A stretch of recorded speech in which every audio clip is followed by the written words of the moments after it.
Buenas tardes, Lice. Buenas tardes con todos.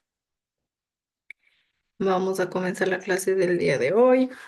Recuerden que estábamos hablando sobre nuestra embriología animal, en la cual les mencionaba que pues se forma obviamente en cuanto a nuestro embrión, y les mencionaba que tenemos distintos. Tenemos animales diblásticos y tenemos animales triblásticos. Los diblásticos, pues ya hablamos la anterior semana y hablamos del desarrollo embrionario.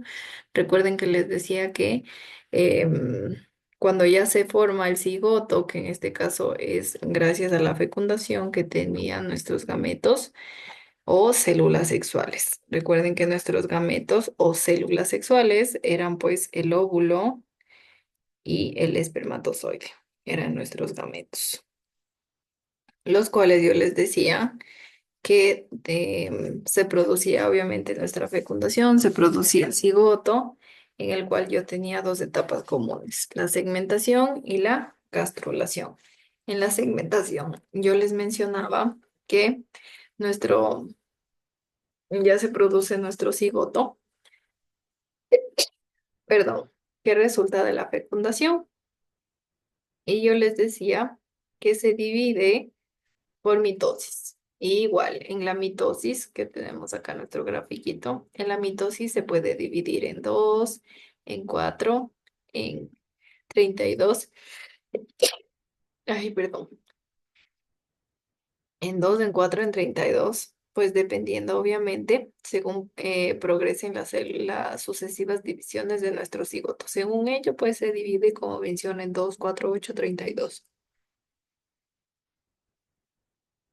Después de la segmentación, se produce la gastrulación, en la cual recuerden que ya se produce la invaginación hacia el interior del blastocele, el cual, miren, tenemos nuestra invaginación, ¿no? Que se produce pues en el interior del blastocele, en el cual se aparecen dos capas.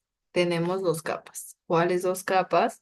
Tenemos el ectodermo, que es la exterior, y el endodermo, que es la interior. Déjenme ver si tenemos aquí. O aquí. Aquí tenemos. Aquí tenemos el endodermo, perdón, que es la capa interior, y el ectodermo, que es la capa azulita, la capa exterior. En cuanto a nuestra gastrulación, ¿no? Decíamos que obviamente ya nosotros a través del blastocele da lugar a la aparición de dos capas de células que se le denominan ectodermo y endodermo. Y dicho esto, pues obviamente tenemos animales diblásticos y tenemos animales triblásticos. Los animales diblásticos provienen de una gástrula diblástica en la que no se desarrollan las células mesodérmicas primarias, sino que obviamente ya todas nuestras células provienen de nuestro ectodermo y de nuestro endodermo. Y pues obviamente no tenemos mesodermo en nuestras en nuestros animales diblásticos, sino que ya pues obviamente todas las células provienen del ectodermo y del endodermo. Y lo que reemplaza las células mesodérmicas es el arquenterón, que este actúa como cavidad digestiva, ¿no? En nuestros animales diblásticos. De ahí en nuestros animales triblásticos, ellos sí tienen mesodermo, tienen endodermo, ectodermo y también tienen mesodermo. Nuestros animales triblásticos tienen, como menciono, mesodermo, ectodermo, endodermo, ¿no? Los cuales, pues, se puede mencionar que si no queda espacio vacío entre el mesodermo y el endodermo, se habla de animales acelomados. Acelomados. Cuando no queda espacio, como menciono, entre nuestro mesodermo y nuestro endodermo, sino que despacio, pues se habla de animales acelomados, como los latelmintos. En cambio, si existe espacio en el mesodermo y en el ectodermo, nosotros los denominamos pseudoceloma, ¿no? Y pues obviamente finalmente se les llama a nuestras células, ya conforman pues obviamente a nuestro animalito que se llama pseudocelomatos. Y pues seguimos con nuestros animales triplásticos. Tenemos en este caso una cavidad totalmente rodeada por el mesodermo, el cual nosotros lo denominamos celoma. Aquí ya tenemos pues finalmente una cavidad que está totalmente rodeada por el mesodermo y nosotros lo denominamos celoma. Y obviamente se trata pues de animales celomados como pues nuestros artrópodos, nuestros vertebrados, ¿no? Y pues hoy vamos a ver un poco en nuestro cuadrito nuestra capa embrionaria de la que pues obviamente derivan diversas estructuras de los vertebrados. Como menciono, en cuanto a nuestros animales triplásticos, en el cuadro vamos a ver nuestras capas embrionarias de la que se derivan diversas estructuras. La primera es el ectodermo, la segunda el endodermo y la tercera es el mesodermo. Tengo tres, ¿no? El ectodermo es nuestra capa externa, el endodermo nuestra interna, el mesodermo nuestra capa de en medio. Tengo tres, ¿no? El ectodermo, el endodermo y el mesodermo. Recuerden que el ectodermo pues es nuestra epidermis de la piel, el endodermo es el revestimiento en cuanto al tubo digestivo y respiratorio también, y el mesodermo en cambio es la dermis de la piel de nuestros vertebrados, ¿no? Y pues finalmente vamos a describir las características de los principales tejidos que forman a nuestro animalito, ¿no? Tomando como ejemplo pues a nuestros vertebrados. Si ustedes ven en nuestro caballito, tenemos el tejido epitelial, tenemos el tejido muscular, tenemos el tejido conectivo y tenemos el tejido nervioso. Tenemos pues tres tejidos, como menciono, perdón, cuatro. Tenemos el tejido epitelial, tenemos el tejido muscular, tenemos el tejido conectivo y tenemos el tejido nervioso. Vamos a empezar con nuestro tejido epitelial, que se puede decir que funciones en este caso tiene de revestimiento y tiene eh, glandular, ¿no? Tienen dos, pues. Listo. Empezamos entonces con nuestro tejido epitelial. Hablando de nuestro tejido epitelial, pues recubre la superficie del cuerpo y también recubre las cavidades y conductos del organismo. Repito, nuestro tejido epitelial recubre la superficie del cuerpo y las cavidades y conductos del organismo. Tengo en este caso, pues, nuestro tejido epitelial, del cual vamos a hablar. ¿Y que mencionamos? Nuestro tejido epitelial recubre la superficie del cuerpo y las cavidades y conductos del organismo. Todo nuestro cuerpo está, bueno, en cuanto a los vertebrados, no hablemos. Todo el cuerpo de los vertebrados, nuestro tejido epitelial es el que recubre toda la superficie del cuerpo y también recubre las cavidades y conductos del organismo. Las células epiteliales se puede decir que son geométricas, más o menos son regulares y están unidas íntimamente por desmosomas.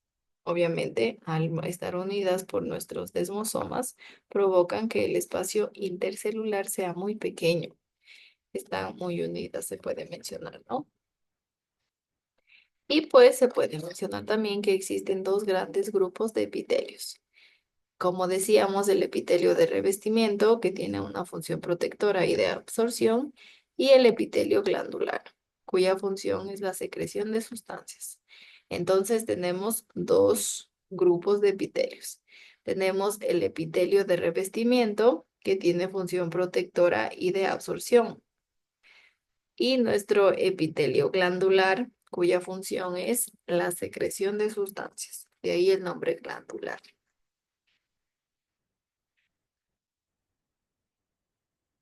Listo. Vamos a empezar hablando del epitelio de revestimiento. Mientras tanto, pues ustedes me van a colocar cuáles eran las funciones que tenía nuestro epitelio de revestimiento. ¿Cuáles eran las funciones que les mencioné hace pues segunditos atrás. ¿Cuáles son las funciones del epitelio de revestimiento?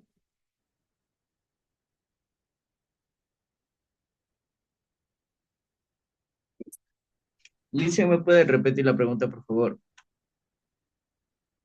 Ya Santi mencionaba en este caso que estamos hablando de nuestro tejido epitelial y yo les menciono que coloquen en el chat cuáles eran las funciones que mencioné del epitelio de revestimiento.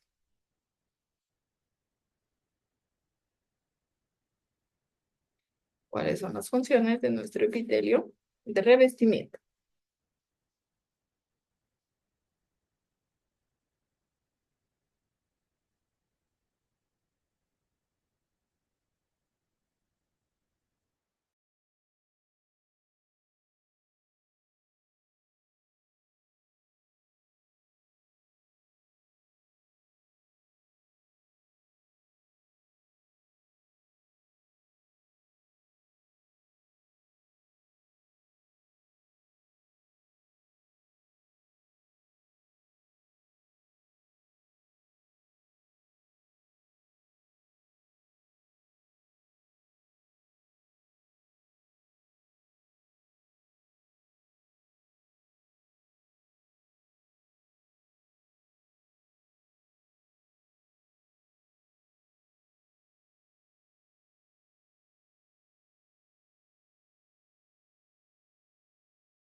Listo, tenemos a Santi que nos menciona proteger superficies blandas, regular el paso de sustancias y prevenir la deshidratación.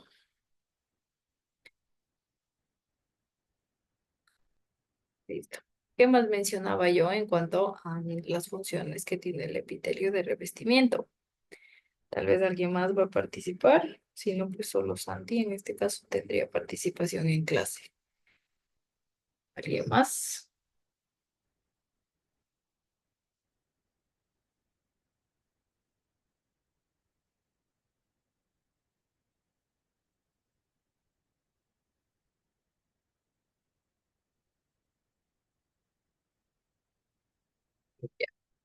Listo. Entonces recuerden, hablábamos de nuestro tejido epitelial y les mencionaba que nuestro tejido epitelial pues recubre todas todo nuestro cuerpo, bueno, hablando de los vertebrados, todo el cuerpo de los vertebrados recubre toda la superficie del cuerpo de los vertebrados, recubre las cavidades y conductos del organismo. En este caso decíamos que tenemos dos grandes grupos de epitelios. Teníamos el de revestimiento y el glandular. El de revestimiento que tiene función protectora y de absorción y el epitelio glandular que tiene función de secreción de sustancias. Vamos en cuanto a nuestro primer tipo, nuestro epitelio de revestimiento. Recuerden que decíamos, pues tiene función protectora y de absorción, a las cuales agregamos las que Sandy también nos menciona, que tenemos en este caso que nos dice que nos ayuda a la función de previene pues la deshidratación, en este caso pues regula el paso de sustancias y protege superficies blandas, ¿no? Que en este caso, pues obviamente tiene que ver con la función protectora y de absorción en cuanto a la deshidratación y todo ello, ¿no? En general, pues obviamente el epitelio de revestimiento, pues tiene función protectora y de absorción. Listo. Entonces vamos a hablar un poquito más de nuestro epitelio de revestimiento. Dicho esto, pues nuestro epitelio de revestimiento está especializado está especializado en la protección de las estructuras en las que se encuentran por debajo de él. Entonces, el epitelio de revestimiento protege, en este caso, a las estructuras que se encuentran por debajo de él. Protege a todo lo que esté abajo, en este caso, o debajo de nuestro epitelio de revestimiento. Y pues, obviamente, las células del epitelio de revestimiento pueden constituir una o varias capas. Recuerden que nuestro epitelio de revestimiento protege a todas las capas que estén debajo de él. Por ello puede tener una o varias capas protectoras. Y según esto, nosotros podemos tener epitelio simple, epitelio estratificado y epitelio pseudoestratificado. El epitelio simple está formado por una sola capa de células. Lo que menciono, que puede estar constituido por una o varias capas. El epitelio simple pues está formado por una sola capa de células. El epitelio estratificado está formado por más de una capa de células. Y el epitelio pseudoestratificado pues son las células, tienen una distribución irregular y el microscopio da la impresión pues de que se tienen esta formita, ¿no? De epitelio estratificado. Tienen la impresión de que se trata de un epitelio estratificado. De ahí el nombre, ¿no? Entonces podemos tener tres tipos. En este caso, recuerden, mi epitelio de revestimiento está especializado en la protección de las estructuras que se encuentran debajo de él. Las células pueden tener una o varias capas en las cuales podemos distinguir el epitelio simple, el epitelio estratificado y el epitelio pseudoestratificado. Tengo tres, en los cuales el epitelio simple está formado por una sola capa.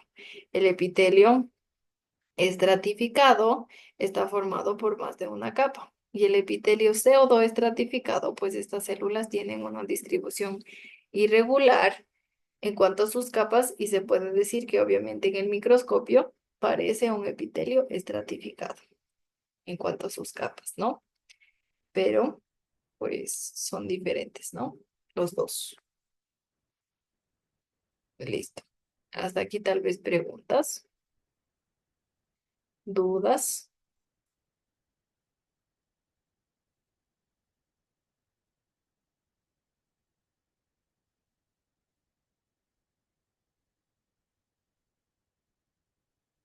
¿Me preguntas? ¿No hay dudas? No hay preguntas, dice. Santi, gracias. Listo, no hay preguntas entonces. Hasta aquí todo claro. Entonces seguimos con nuestro tejido epitelial, ¿no? Recuerden que estamos hablando de nuestro tejido epitelial. Listo. En cuanto también a nuestro tejido epitelial, se puede mencionar que nosotros tenemos, obviamente, diferentes, diferentes células, pues pueden llamarse, y que pueden presentar formas muy diversas de estas células, ¿no? Pues algunas pueden ser planas, otras pueden ser cúbicas, otras pueden ser cilíndricas. Y así, pues teniendo en cuenta la forma de las células y el número de capas que lo constituyen, podemos distinguir nuestros siguientes tipos en cuanto a nuestro epitelio de revestimiento. Como menciono, según el tamaño y la forma y las capas que tenga, pues nuestras células, en este caso las capas que lo constituyen en nuestras células, se puede decir que según ello, tenemos diferentes tipos. Y empezamos con el epitelio plano simple. Si ustedes pueden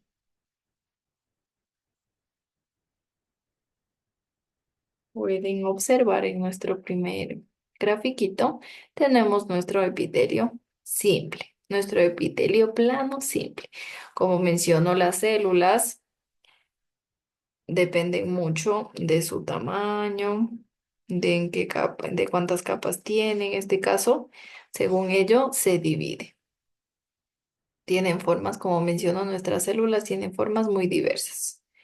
Y según ello, pues Tomando en cuenta la forma de las células y el número de capas, nosotros tenemos diferentes tipos, como menciono, tomando en cuenta la forma de las células y el número de capas. Ya, dicho esto, pues tomando en cuenta esto, como menciono, vamos a ver el primer tipo, que es el epitelio plano simple. Vamos a ver nuestro epitelio plano simple, ¿no? Si ustedes logran ver, pues como su nombre mismo lo dice, es muy simple, sus células también son simples. Em, Se puede decir que tapiza la pared interna de los vasos sanguíneos y de órganos como el corazón, pues recibe el nombre de nuestro endotelio. Como mencionó, pues nos ayuda en este caso a proteger, a tapizar la pared interna de nuestros vasos sanguíneos y de órganos también, como el corazón. Esta capa recibe el nombre de endotelio. El epitelio plano simple tiene nombre de endotelio, ¿no? Recuerden que nos ayuda, como menciono, el epitelio plano simple nos ayuda a tapizar a los vasos sanguíneos y a órganos como el corazón. La capa se le denomina endotelio. También tapiza, aparte de ello, cavidades internas procedentes del celoma, como la peritoneal y la pleural. Y en este caso, pues los denominamos el mesotelio, que estaba, recuerden, en medio de nuestro endotelio, del mesotelio. Teníamos los dos seguiditos, ¿no? Listo.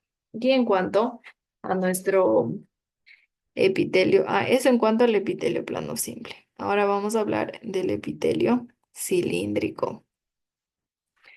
Si hablamos nosotros del epitelio cilíndrico, se puede decir que es el epitelio que presentan las microvellosidades intestinales. Si ustedes se dan cuenta en nuestro gráfico, tenemos microvellosidades.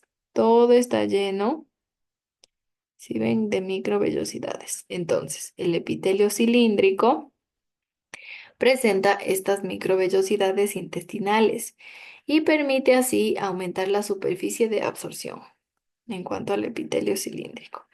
Y pues en cuanto a nuestro epitelio cúbico, tapiza las glándulas salivales, en cambio. Recuerden que el simple tapiza la pared interna de nuestros vasos sanguíneos y también de los órganos como el corazón. El epitelio cilíndrico, en cambio, presenta microvellosidades intestinales, los cuales nos ayudan a aumentar la superficie de absorción. Para esto sirven nuestros pelitos, para ayudar en la absorción, para ayudar en la absorción. Y en cuanto al epitelio cúbico, pues tapiza nuestras glándulas salivales, nuestro riñón, nuestro páncreas. También son, se puede decir que células pigmentadas de, también tapiza nuestras células pigmentadas de la retina. Nuestro epitelio cúbico. Tapiza entonces las glándulas salivales, el riñón, el páncreas y también pues nuestras células pigmentadas de la retina. Nos ayuda igual a tapizarlas, ¿no? Eso en cuanto a nuestros primeros tres. Tal vez tienen alguna duda, alguna inquietud en cuanto a los primeros tres. ¿Qué se dice en el uno, en el 2, en el 3? ¿Entendido? ¿Cuál es el epitelio plano simple? ¿Para qué sirve? ¿Cuál es el epitelio cilíndrico? ¿Para qué sirve? ¿El epitelio cúbico? ¿Para qué sirve? ¿Todo claro?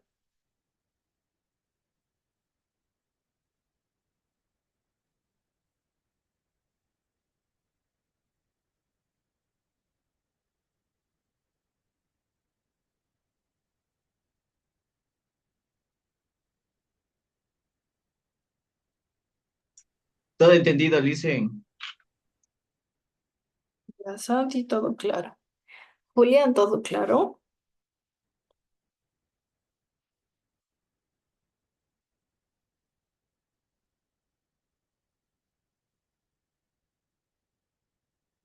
Sí, Lice. ¿Y Alexis? Sí, sí, Lice. Ya, todo claro. Entonces, ¿cuánto a nuestro tres tejidos que recién empezamos viendo, ¿no? Pues tenemos a nuestro tejido plano simple. el cual, pues como menciono, tapiza la pared interna de nuestros vasos sanguíneos, también nos ayuda en cuanto a nuestros órganos como el corazón y pues se le denomina endotelio. En cambio, si tapiza cavidades internas procedentes de nuestro celoma, como en este caso el pleural, el peritoneal, se les denomina mesotelio, en cambio, ¿no? Esto en cuanto al plano simple. En cuanto al plano cilíndrico, tiene en este caso vellosidades, tiene microvellosidades que nos ayudan a la absorción, que nos ayudan a aumentar la superficie de absorción. Recuerden, este epitelio pues presenta microvellosidades intestinales que nos ayudan en la superficie a aumentar pues en este caso la absorción. El epitelio cúbico, en cambio, tapiza las, las glándulas salivales, el riñón, el páncreas, también nos ayuda con las células pigmentadas de la retina. Vamos ahora con el tejido epitelial. En este caso tengo tres más. Si ustedes se dan cuenta, los primeros tres se puede decir que son un poco más simples que nuestros siguientes tres gráficos, ¿no? Son un poco más simples. Miren, aquí están mis tres. Y aquí están mis otros tres tipos de tejidos. Son seis, ¿no? Pero pues los dividí tres para que puedan ver las imágenes un poquito mejor. Entonces, hablando en cuanto a nuestro tejido epitelial, se puede decir que el epitelio cilíndrico se le denomina pseudoestratificado. Epitelio cilíndrico pseudoestratificado. Y pues si ustedes ven la disposición de los núcleos, no son todos iguales, ¿no? Y pues esto hace que produzcan una imagen similar a la que se observa cuando existen varias capas. En este caso, pues nuestro epitelio cilíndrico presenta cilios, por los que los denominamos también epitelio vibrátil. A nuestro epitelio cilíndrico pseudoestratificado también se le denomina epitelio vibrátil por esta condición que tiene, ¿no? Si ustedes ven, pues se puede observar que nuestros núcleos producen una imagen similar a la que se observa cuando existen varias capas y por ello se le denomina epitelio vibrátil. Este epitelio recubre la mayor parte de nuestras vías respiratorias. Nos ayuda mucho en este caso. El epitelio vibrátil nos ayuda o recubre la mayor parte de nuestras vías respiratorias.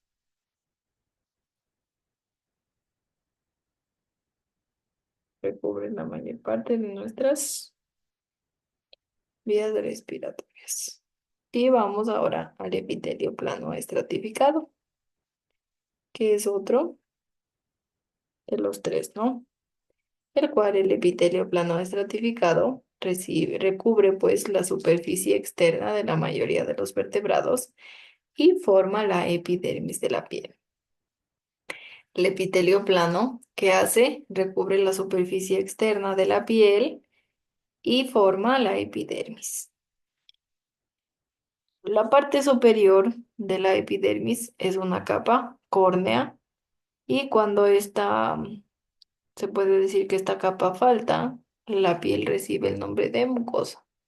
Cuando obviamente nuestra, nuestra capa córnea hace falta, pues la piel recibe el nombre de mucosa porque es como que se le ve en este caso, en esta formita, si no tiene obviamente esta piel. Entonces, el epitelio plano estratificado recubre la superficie externa de la mayoría de los vertebrados y forma así la epidermis de la piel.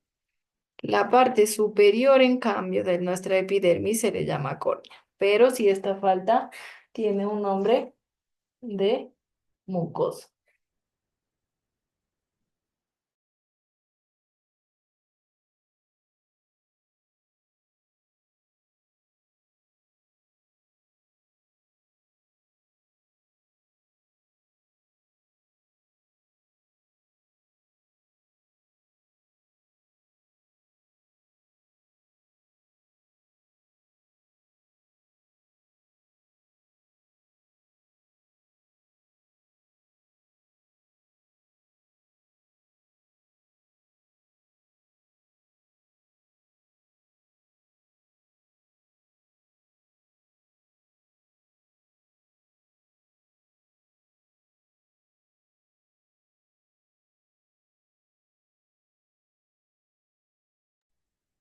Ya, listo.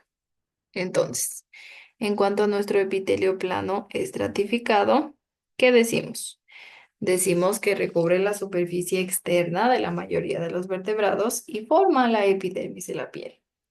Si nosotros, también mencionábamos que la epidermis es una capa córnea, ¿no? Y si no tenemos esta capa, si nos falta esta capa, pues se le denomina mucosa. Y en cuanto al epitelio cilíndrico estratificado, pues recubre algunas zonas, se puede decir que del aparato digestivo en los vertebrados inferiores. Y en los superiores, pues se puede decir que está muy poco extendido y normalmente en zonas de transición también tenemos a nuestro epitelio cilíndrico. Esto en cuanto pues a nuestros tres epitelios. Preguntas tal vez en cuanto a nuestros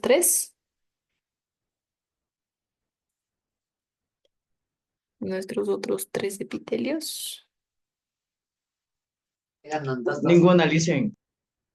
Ya, listo.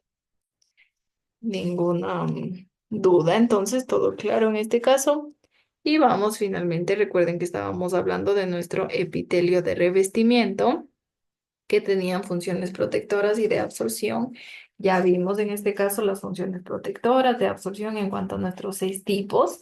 Y ahora vamos a hablar de nuestro siguiente tejido que teníamos, que era en cuanto al epitelio glandular.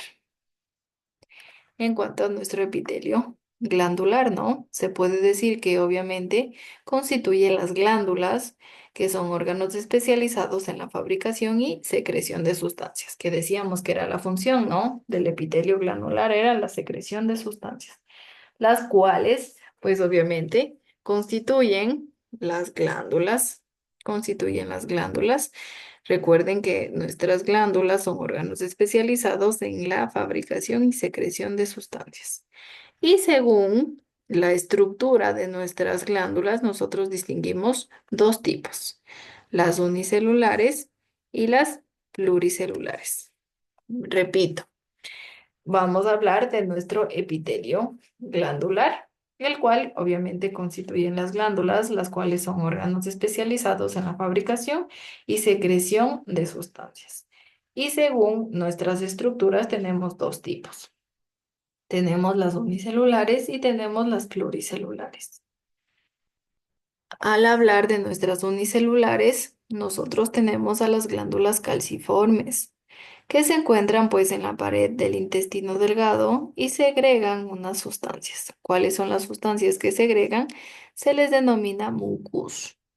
Esta sustancia facilita el tránsito a lo largo del intestino y lo protege de la acción de las enzimas digestivas. Hablando, como menciono, de nuestra estructura unicelular. Ejemplo, tenemos a las glándulas calciformes, que se encuentran en la pared del intestino delgado y que segregan sustancias, obviamente, que nos ayudan a protegernos de la acción de las enzimas digestivas. Como menciono, esta sustancia que ellas segregan se les denomina mucus. Y pues este mucus facilita el tránsito a lo largo del intestino y también nos protege, como menciono, de la acción de las enzimas digestivas. Habla- Hablando de las glándulas calciformes. Hablando en cambio de nuestros pluricelulares, tenemos un ejemplo, glándulas tiroides, que producen pues obviamente diversas hormonas, entre ellas la tiroxina. Y pues obviamente según donde vierte este producto, nosotros tenemos 3 tipos de glándulas. Tenemos las exócrinas, tenemos las endocrinas y tenemos las mixtas. Como menciono, estamos hablando de las pluricelulares. Y tenemos a nuestra glándula tiroides que produce diversas hormonas como la tiroxina. Y según ello, pues como menciono, yo tengo 3 tipos de glándulas. Tengo las exócrinas, tengo las endocrinas y tengo las mixtas. Recuerden, estamos hablando de las glándulas, ¿no? ¿Entendido hasta aquí?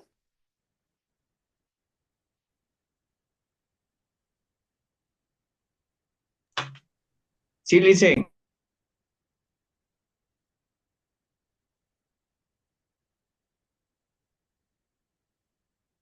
Listo. Entonces, hablando de nuestras exócrinas, vierten las sustancias que producen exclusivamente, pues en este caso las exocrinas lo vierten al exterior del organismo. Todas las sustancias que producen las vierten al exterior del organismo.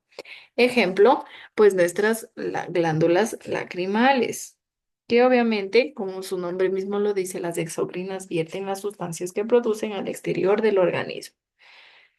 Y en este caso, nuestras glándulas lacrimales, pues son un claro ejemplo, ¿no? Al momento en este caso que lloramos, se producen obviamente lágrimas, las cuales expulsan al exterior del organismo, que es un gran ejemplo, ¿no? De nuestras exócrinas.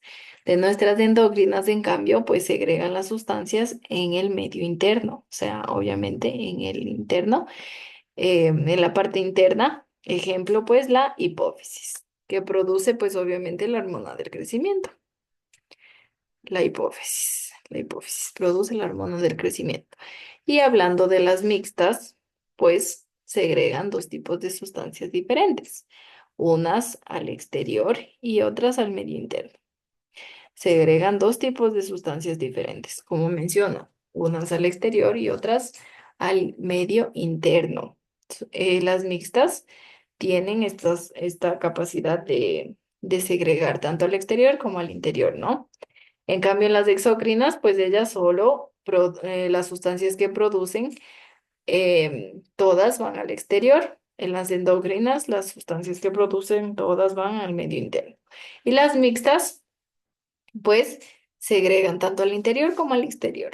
Ejemplo, pues tenemos a nuestro páncreas, que segrega el jugo pancreático al interior del tubo digestivo y en cambio segrega hormonas como la insulina y el glucagón, que estas van consideradas al exterior del cuerpo. Recuerden que la insulina controla em, la glucemia, ¿no? Obviamente la insulina está en la sangre, controla en este caso la glucemia, controla el proceso se puede decir de diabetes también. Recuerden que la insulina es muy importante mantenerla controlada para que no nos dé la enfermedad denominada diabetes, ¿no? Entonces, pues tenemos, como menciono, estos